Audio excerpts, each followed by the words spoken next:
Our country has lost its 22nd Prime Minister, the Right Honourable Malcolm Fraser. It is a sad moment for all Australians. It's a particularly sad day for all who cheered Malcolm Fraser on in those stirring days when he led the fight against what many of us thought was a bad government, the days of 1975. As our nation's leader between 1975 and 1983, Malcolm Fraser restored economically responsible government while recognising social change. In a long and active retirement, he maintained a keen interest in our country's direction. Of course, the constitutional crisis of 1975 was one of the defining political events in our country's history.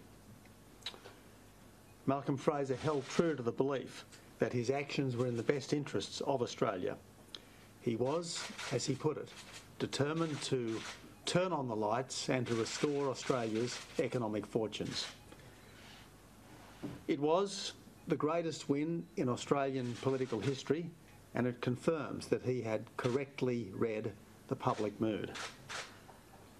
The friendship he built in later life with Gough Whitlam does speak volumes about the character of both men at the centre of this crisis.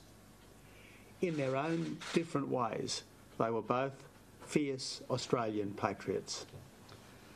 Under Malcolm Fraser's leadership, self-government was conferred on the Northern Territory, the Commonwealth Ombudsman was established, and our first Freedom of Information laws were enacted.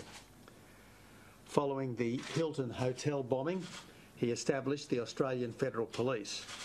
Later, he introduced legislation to establish a Crimes Commission following the Costigan Royal Commission. He commissioned the Campbell Report of 1981, which laid the foundations for the eventual deregulation of our financial system. Under Malcolm Fraser's leadership, Australia was an unwavering opponent of apartheid, and after he left office, he continued to work for its end. His subsequent appointment to roles with the United Nations and with the Commonwealth of Nations reflected his high international standing. He had a deep interest in the advancement of Indigenous people and introduced the Aboriginal Land Rights Act in 1976. He banned sand mining on Fraser Island.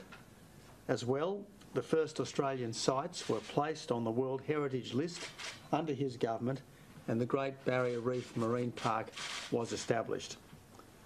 He welcomed the resettlement of tens of thousands of Vietnamese people in Australia, people who have subsequently added a rich dimension to our national life. He was rightly proud of his government.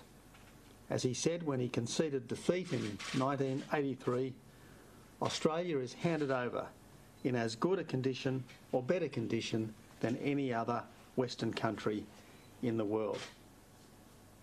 In retirement, among many other things, he brought here Care International, and Care International has done great work at home and abroad.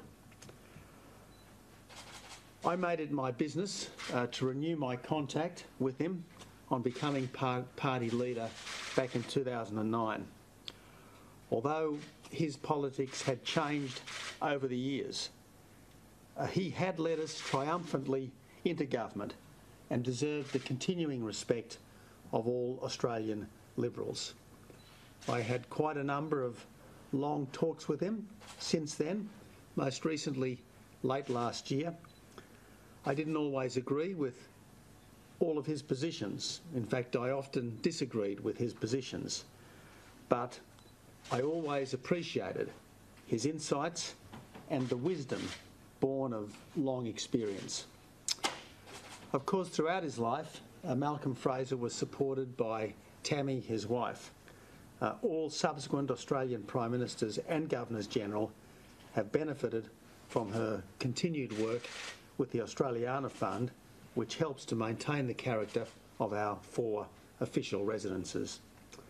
The sympathies of all Australians today go out to Tammy, to their children and grandchildren.